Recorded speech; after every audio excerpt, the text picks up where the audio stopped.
Osama ইবনে যায়েদ রাদিয়াল্লাহু তাআলা আনহু নবী করিম সাল্লাল্লাহু আলাইহি সাল্লামের অত্যন্ত স্নেহভাজন একজন সাহাবী, বয়সে খুব ছোট মানুষ ছিলেন। নবী করিম সাল্লাল্লাহু আলাইহি সাল্লাম তাকে অনেক আদর করতেন। এই উসামা ইবনে যায়েদ রাদিয়াল্লাহু তাআলা আনহু তিনি বলেন, আমি নবী করিম সাল্লাল্লাহু আলাইহি সাল্লামকে জিজ্ঞাসা করলাম, ইয়া রাসূলুল্লাহ, লাম আরাকা তাসুমু শাহরাম মিনাশ শুহুর মা তাসুমু শাবান।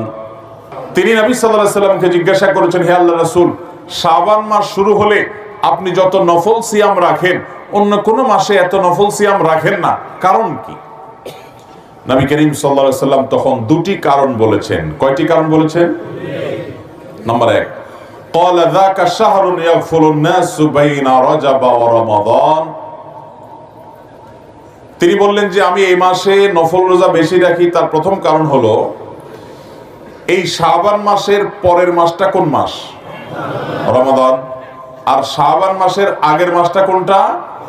রজব। তাহলে শাবান মাসের একদিকে আছে সম্মানিত 4 মাসের একটা রজব, আর শাবান মাসের শেষের দিকে আছে বছরের শ্রেষ্ঠ মাস রমাদান। তাহলে একদিকে রমজান মাস, আরেকদিকে রজব মাস। একটা হলো বছরের শ্রেষ্ঠ মাস, আরেকটা হলো সম্মানিত 4 মাসের এক মাস। তো রজব মাসের প্রতি মানুষ সম্মান প্রদর্শন করে, ইমানদাররা যেহেতু আল্লাহ সম্মান দিয়েছেন। আর রমাদান তো শ্রেষ্ঠ মাস, মানুষ ইবাদত বন্দেগী করার চেষ্টা করে। মাঝে পড়ে এই শাবান মাসটায় মানুষ অবহেলা করে কাটায় দেয় যে ঠিক আছে, সব তো আমল রমজান আসলে করবই, কোরআন তেলাওয়াত তো শুরু করবই, তাহাজ্জুদ তেলাওয়াত তো করব, দোয়া দুরূদ তো করবই, সিয়াম পালন তো রমজান আসলে করবই, দান সাদকা তো রমজান আসলে দেবই। এই মাসটাতে আর কিছু করা হয় না, ওই রমজানের জন্য বসে থাকে।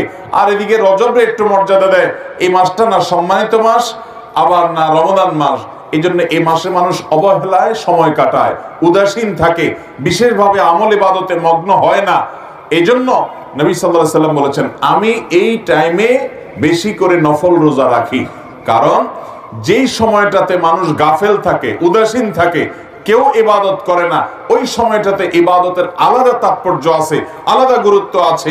একজন চেয়ারম্যান সাহেবকে সবাই দেখলে সালাম দেয়, মেম্বার সাহেবকে দেখলে সবাই সালাম দেয়, মসজিদের ইমাম সাহেবকে দেখলে সবাই সালাম দেয়। কিন্তু একজন রিকশাওয়ালা বেচারা, তাকে কেউ সালাম দেয় না। যে যাত্রী আসে তার রিকশায় উঠে, সেও বলে যাবেন নাকি, ঠিক করে চলে যায়, একটা সালাম দেয় না। যাওয়ার সময় একটা সালাম দেয় না, রাস্তার লোকেরাও সালাম দেয় না। আপনি চিন্তা করলেন, এই রিকশাওয়ালা মুরব্বী বা রিকশাওয়ালা ভাই বা চাচা, এই লোকটাকে কেউ সালাম দেয় না। আপনি শুধুমাত্র এই লোকটাকে সালাম যেহেতু কেউ দেয় না, সেজন্য আপনি সালাম দিয়ে এটাকে জিন্দা করতে চাচ্ছেন। সেজন্য গিয়ে তাকে লম্বা করে একটা সালাম দিলেন, একটু মুসাফা করে আসলেন। শুধুমাত্র এই জায়গায় নবীজির সুন্নতের আমল নাই, সালাম নাই, আপনি সেটাকে জিন্দা করার জন্য যেটা কেউ করে না সেটা আপনি করার চেষ্টা করলেন। এর কারণে অন্য যে কোনো সাধারণ মানুষকে সালাম দেওয়ার চাইতে এই অবহেলিত জায়গায় সালাম দিলে সওয়াব একটু বেশি হবে। ভোর রাতে সবাই ঘুমিয়ে থাকে, সবাই অলসভাবে সময় কাটায়। আল্লাহর যে বান্দারা এই টাইমে উঠে তাহাজ্জুদের নামাজে দাঁড়িয়ে যায়, চোখের পানি ফেলে আল্লাহর কাছে দোয়া করে, তার সে দোয়া, তার সে ইবাদত, তার সে রোনাজারি, তার যে কান্নাকাটি, তার সে ভালো কাজ, যেহেতু সবাই নাক টেনে ঘুমায়, অলসভাবে ঘুমে থাকে, এই সময় সে ইবাদত করে। এই জন্য ওই সময়ের ঘুমটা আল্লাহ রাব্বুল আলামিনের কাছে, ওই সময়ের ইবাদতটা, নেকামলটা আল্লাহ রাব্বুল আলামিনের কাছে অন্য সময় যখন সবাই ইবাদত করে ওই টাইমের চাইতে সবাই অবহেলিত থাকে, ওই টাইমের ইবাদতের গুরুত্ব অনেক বেশি। এই জন্য নবী সাল্লাল্লাহু আলাইহি সাল্লাম শাবান মাসে বেশি বেশি নফল রোজা রাখতেন, কারণ এই মাসে মানুষ উদাসীন থাকে, ইবাদত বন্দেগী অনেকে করে না। এই জন্য তিনি বেশি করে নফল রোজা রাখতেন। এটা হলো একটা কারণ। নাম্বার 2, তিনি বলেছেন, ওয়া হুয়া শাহরুন তুরফাউ ফীহিল আমালু ইলা রাব্বিল আলামিন ফাউহিব্বু আন ইউরফা আমালি ওয়া আনা সাইম। নবীজি সাল্লাল্লাহু আলাইহি সাল্লাম বলেছেন, এই মাসে শাবান মাসের একটা বিশেষ তাৎপর্যের দিক হলো যে বান্দার সারা বছরের আমলনামা, সে কি ভালো কাজ করেছে, মন্দ কাজ করেছে, কয়টা গুনাহ করেছে, কয়টা ভালো কাজ করেছে, সমস্ত আমলনামা সমূহ, সারা বছরের আমলনামা আল্লাহর ফেরেশতারা আল্লাহর কাছে পেশ করে। সবার আমলনামা শাবান মাসে পেশ হয়। যেহেতু শাবান মাসে আল্লাহর সামনে উপস্থাপন করে ফেরেশতারা, নবী করিম সাল্লাল্লাহু আলাইহি সাল্লাম বলেছেন, আমি চাই আমার আমলনামা যখন আল্লাহর সামনে উপস্থাপন করা হয়, ওই সময়টাতে আমি যেন রোজাদার থাকতে পারি। এই জন্য এই মাসে আমি বেশি রোজা রাখি। যদি আমি রোজা অবস্থায়, সিয়াম অবস্থায় আমার আমল নামাটা আল্লাহর দরবারে পেশ হয়, তো আমার কাছে এটা ভালো লাগবে। একজন কোন কোম্পানিতে চাকরি করেন, কোন কলকারখানায় চাকরি করেন, কোন প্রতিষ্ঠানে কাজ করেন, তিনি কাজ করেন এমনিতে, হঠাৎ করে খুব সিরিয়াস মোডে তিনি কাজ করছেন, খুব ভালো করে কাজ করছেন মনোযোগ দিয়ে, এর মধ্যে তার মালিক এসে পেছন থেকে দেখে ফেলছে। তো আপনি এমনিতে অন্য সময় কাজ করেন, কিন্তু আপনার মালিক যখন এসেছে ইনভেস্টিগেশনে চেক করতে বা ভিজিটিং এ আসছে, ওই টাইমে যদি আপনাকে খুব সিরিয়াস মোডে কাজে দেখে, আপনি যদি জানতে পারেন যে আপনার সিরিয়াস মোডের কাজটা আপনার মালিক দেখেছে, আপনার কাছে একটু ভালো লাগবে না? এই জন্য নবী সাল্লাল্লাহু আলাইহি ওয়াসাল্লাম বলেছেন, আল্লাহ যখন আমার আমলনামা দেখবেন, অর্থাৎ আল্লাহর সামনে যখন আমার আমলনামা পেশ করা হবে, ওই টাইমটাতে আমি রোজাদার থাকলে সেটা আমার কাছে ভালো লাগে। এই জন্য আমি এই মাসে রোজা রাখি। তাহলে নবী করিম সাল্লাল্লাহু আলাইহি ওয়াসাল্লাম শাবান মাসে বেশি বেশি কোন আমল করতেন? রোজা রাখতেন। কত বেশি রোজা রাখতেন জানেন? আম্মা জান আয়েশা রাদিয়াল্লাহু তাআলা বলেছেন, মা রাআইতু রাসূলুল্লাহ সাল্লাল্লাহু আলাইহি ওয়াসাল্লাম ইসতাকমালা সিয়ামা শাহরিন ইল্লা রমাদান ওয়া মা রাআইতুহু আকসারা সিয়ামা মিনহু ইল্লা ফি শাবান। অর্থাৎ গোটা মাসের শুরু থেকে শেষ পর্যন্ত পুরা মাস জুড়ে রোজা রেখেছেন নবী সাল্লাল্লাহু আলাইহি ওয়াসাল্লাম। এটা শুধু রমজানেই হতো যে গোটা মাস রোজা রাখছেন, আর একটা মাসের বেশিরভাগ দিন রোজা রাখছেন, পুরা মাস না, বেশিরভাগ দিন রোজা রাখছেন তিনি। সবচেয়ে বেশি রোজা রাখছেন শাবান মাসে। এই মাসে তিনি সবচেয়ে বেশি নফল রোজা রাখতেন। তো এখান থেকে বোঝা যায় নবী সাল্লাল্লাহু আলাইহি ওয়াসাল্লাম কি পরিমাণ নফল রোজা এই মাসে রাখতেন। অন্য আরেক হাদিসে আসছে, আম্মা জান আয়েশা রাদিয়াল্লাহু আনহা বলেছেন, কানা নবী সাল্লাল্লাহু আলাইহি ওয়াসাল্লাম ইয়াসুমু শাবানা ইল্লা কালিলা। নবীজি গোটা শাবান জুড়ে নফল সিয়াম রাখতেন, শুধু সামান্য কিছুদিন বাদ দিয়ে গোটা শাবানে নফল রোজা রাখতেন। তাহলে এই মাসে নবী করিম সাল্লাল্লাহু আলাইহি ওয়াসাল্লাম বেশিরভাগ দিনগুলোতে নফল সিয়াম রাখতেন। সে আমলটা আমরা জানলাম, আলহামদুলিল্লাহ। এখন আমাদের কাজ হলো আমল শুরু করা। শাবানের চাঁদ দেখা যাওয়ার পর থেকে নিয়ে আমরা বেশি বেশি করে গোটা মাস জুড়ে সিয়াম পালন করব। যার যার সাধ্য অনুপাতে। আপনি খুব বেশি একটা রাখার সুযোগ পান না, ডায়াবেটিসের রোগী, আপনার কষ্ট হয়, অন্তত বন্ধের দিনে আপনার যেদিন সুবিধা হয় 2-4টা হলো নফল রোজা রাখেন এই মাসে, নবী সাল্লাল্লাহু আলাইহি ওয়াসাল্লামের সুন্নতের অনুসরণে। চেষ্টা করব না ইনশাআল্লাহ? এখন কেউ বলতে পারেন, শাবান মাসে আমাদের আমলনামা আল্লাহর সামনে পেশ করা হয়, আমরা জানলাম, কিন্তু আমরা এর আগে তো এও শুনেছি যে নবী করিম সাল্লাল্লাহু আলাইহি ওয়াসাল্লাম সোম এবং বৃহস্পতিবার নফল রোজা রাখতেন।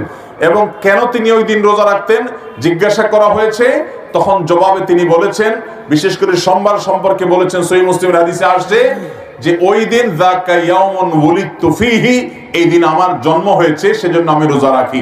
তার নবী সাল্লাল্লাহু আলাইহি ওয়াসাল্লাম তার জন্মের দিনে রোজা রেখেছেন, আর আমরা জন্মের দিনে আরো বেশি করে খাই। নবী করিম সাল্লাল্লাহু আলাইহি ওয়াসাল্লাম সোম বৃহস্পতিবার সিয়াম পালন করেছেন। কেন করেছেন জিজ্ঞাসা করা হয়েছে, আরেকটি কারণ তিনি বলেছেন যে এই দুই দিনে বান্দার আমলনামা আল্লাহর সামনে উপস্থাপিত হয়। এখন কথা হলো, শাবান মাসে আমলনামা উপস্থাপিত হয়, আবার সোম বৃহস্পতিবার আমলনামা উপস্থাপিত হয়। আমলনামা কয়বার উপস্থাপিত হয়? এর উত্তর হলো, আমাদের আমলনামা, আমাদের সমস্ত ভালো কাজ, ভাইরা আমার, এমন একটা ভালো কাজ কিংবা এমন কোন মন্দ কাজ নাই যেটা আল্লাহ রাব্বুল আলামিন ফেরেশতারা লিপিবদ্ধ করেন না, যেটা রেকর্ড হয় না, যেটার হয় পুরস্কার নয় তিরস্কারের মুখোমুখি আমাদেরকে হতে হবে না, এমন একটা মুহূর্ত নাই। আল্লাহর সামনে দাঁড়াতে হবে, সবগুলো হিসাব করা হচ্ছে এবং আল্লাহ তাআলা সবগুলো আমাদের সামনে প্রকাশ করবেন কিয়ামতে। তো প্রতিটা মানুষের তার আমলনামা সমূহকে আল্লাহর সামনে 3টা ধাপে পেশ করা হয়, উপস্থাপন করা হয়। এখানে আশেপাশে কলকারখানা অনেক বেশি, আপনারা বিভিন্ন প্রতিষ্ঠানে চাকরি করেন, অনেকে আছেন, আপনাদের জন্য বুঝতে সুবিধা হবে। আপনারা আপনাদের মালিকের কাছে অথবা উপরস্থ অফিসারের কাছে, দায়িত্বশীল বসের কাছে আপনারা অনেক সময় ডেইলি রিপোর্ট দেন, অনেক সময় সাপ্তাহিক রিপোর্ট দেন, অনেক সময় মাসিক রিপোর্ট দেন, অনেক সময় বাৎসরিক রিপোর্ট দেন। এরকম সিস্টেম আছে না নাই? ঠিক একইভাবে প্রতিদিনের রিপোর্ট আল্লাহর ফেরেশতারা, দিনে যারা দায়িত্বশীল থাকেন, প্রত্যেকটা মানুষের জন্য ফেরেশতা নিয়োজিত আছে, আপনার জন্য, আমার জন্য, ওনার জন্য, সবার জন্য আছে। এই ফেরেশতারা সকালে এসে সারাদিন আমাদের আমলনামা সব লিপিবদ্ধ করে, এগুলো নিয়ে সন্ধ্যার সময় আল্লাহর কাছে জমা দেয়। আবার সারা রাত কি করি আমরা, ওইটার জন্য আলাদা ফেরেশতা এসে সকালে গিয়ে জমা দেন। এটা হলো ডেইলি রিপোর্ট। আর সোমবার বৃহস্পতিবার রিপোর্ট দেন, এটা হলো সাপ্তাহিক রিপোর্ট। আর আমাদের সারা বছরের আমলনামা জমা দেওয়া হয় শাবান মাসে, এটা হলো আমাদের বাৎসরিক রিপোর্ট। তাহলে রিপোর্ট মোট কয়বার জমা দেওয়া হয়? একবার হলো দৈনিক, আরেকটা হলো সাপ্তাহিক, আরেকটা হলো বাৎসরিক। আল্লাহর কাছে আমাদের আমলনামার হিসাব দেওয়া হয়। ভাইরা আমার, আমরা কয়জন মানুষ খবর রাখি যে আমি আজকে সারাদিনে যা করেছি সন্ধ্যার আগে আগে জায়গা মতো সব জমা হয়ে গেছে। যদি ভালো কিছু করে থাকি তার পুরস্কার যেমন দাঁড়িয়ে গেছে, মন্দ কিছু যদি করে থাকি তার তিরস্কারের ব্যবস্থাও হয়ে গেছে। কিন্তু আনন্দের কথা হলো, যদি আমাদের ভিতর সে আল্লাহর কাছে জবাবদিহিতার বোধ থাকে, তাহলে তো কিয়ামত আসার আগে আগে, মৃত্যু হওয়ার আগে আগে আমরা কোনো গুনাহ করে থাকলে চোখের পানি ফেলে তওবা করে ইস্তেগফার করে মাফ চেয়ে নতুন করে সংকল্প করে নতুন পথ চলা শুরু করব। তাহলে ফেরেশতারা আমার বদামল যদি আল্লাহর কাছে জমা দিয়েও থাকেন, আল্লাহ তাআলা সেটা ডিলিট করে আমার প্রোফাইলকে ক্লিন করে দিবেন ইনশাআল্লাহ। তাহলে গুনাহ করার পর তওবা করতে দেরি করব না। আল্লাহ আমাদের সবাইকে যে কোনো গুনাহ করার পর প্রতিদিন আমাদের আল্লাহর সাথে হিসাব নিকাশকে চুকিয়ে আল্লাহর কাছ থেকে নিষ্পত্তি করিয়ে নিয়ে তওবা ইস্তেগফার করে প্রতিটা নতুন দিনে নতুন করে সংকল্প করার তৌফিক দান করুন। মোহতারাম হাজরিন, তাহলে আমরা জানলাম আমাদের নবী সাল্লাল্লাহু আলাইহি সাল্লাম শাবান মাসে বেশি বেশি নফল রোজা রাখতেন। এর প্রথম কারণ হলো এই মাসটাতে মানুষ গাফেল থাকে দুইটা গুরুত্বপূর্ণ মাসের মাঝে, এটা মানুষের অনেকে অবহেলার কারণ। আর দ্বিতীয়ত হলো এই মাসে আমলনামা বাৎসরিক পেশ হয়। তো নবীজি চাইতেন যে আমলনামা পেশের সময় তিনি যেন রোজাদার থাকেন, আল্লাহ যেন তাকে রোজাদার অবস্থা দেখেন, তাহলে আল্লাহ তাআলা রহম করবেন, অনুগ্রহ করবেন তার আমলনামা পর্যালোচনা করার, বিচার করার এক্ষেত্রে। এই জন্য এখন কথা হলো, কোন হাদিস থেকে আমরা জানি নবী করিম সাল্লাল্লাহু আলাইহি সাল্লাম বলেছেন, আফজালুস সিয়ামি বা'দা রমাদান শাহরুল্লাহিল মুহাররম। রমাদানের পরে সবচেয়ে উত্তম নফল রোজার মাস হলো মুহররম মাস। তাহলে এই হাদিস থেকে বোঝা গেল নফল রোজার জন্য শ্রেষ্ঠ মাস হলো মুহররম। অথচ নবীজি সাল্লাল্লাহু আলাইহি সাল্লাম বেশি নফল রোজা রাখতেন দেখা গেছে শাবানে। তাহলে আমরা কোনটা করব? এর উত্তর হলো যে মুহররম মাস মূলত নফল রোজার জন্য সবচেয়ে শ্রেষ্ঠ মাস, এটাই অধিকতর বিশুদ্ধতর মত। তবে ওই মাসের পরে শাবানটাও নফল রোজার জন্য আদর্শ মাস। অতএব শাবানে এবং মুহররমে এই দুটো মাসে বেশি বেশি নফল রোজা রাখার চেষ্টা করতে হবে। আল্লাহ আমাদের সবাইকে তৌফিক দান করুন। তাহলে শাবান উপলক্ষে একটা কর্মসূচি আমরা পেয়ে গেলাম, সেটা হলো বেশি বেশি নফল রোজা। এখন কথা হলো, শাবানে এত বেশি নফল রোজা নবীজি কেন রাখতেন? দুইটা কারণ তো আমরা জানলাম। তো এইটা অবহেলার মাস, সেজন্য রোজাটাই কেন নবী সাল্লাল্লাহু আলাইহি সাল্লাম রাখতেন? অন্য কোনো নফল আমল করতে পারতেন।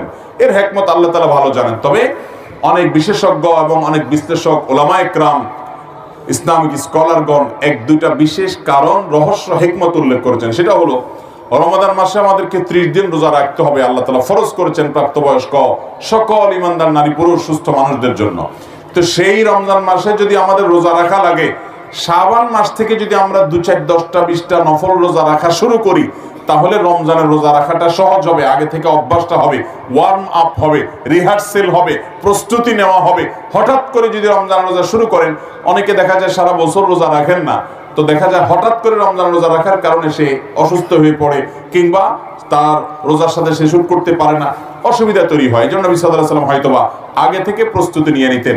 5 ওয়াক্ত নামাজের আগে, অনেক নামাজের আগে সুন্নত নামাজ আছে না নাই? যোহরের আগে সুন্নত নামাজ আছে না নাই? ফজরের আগে সুন্নত আছে না নাই? আবার কোন নামাজের পরেও কি আছে? সুন্নত। ফরজ ভার্সনের ইবাদতের আগেও সুন্নত থাকে, পরেও সুন্নত। এই সুন্নতের একটা কারণ এটাও, যদি বান্দার কিয়ামতের দিন ফরজের মধ্যে কোনো ঘাটতি থাকে, তাহলে নফল বা সুন্নত দিয়ে আল্লাহ তাআলা সেই ঘাটতি পূরণ করে দিবেন। আর সুন্নতের রিহার্সেলের মাধ্যমে ফরজটা যাতে সুন্দরভাবে হয়, সেটার জন্য প্রস্তুতির জন্য এই ব্যবস্থা আল্লাহ তাআলা রেখেছেন।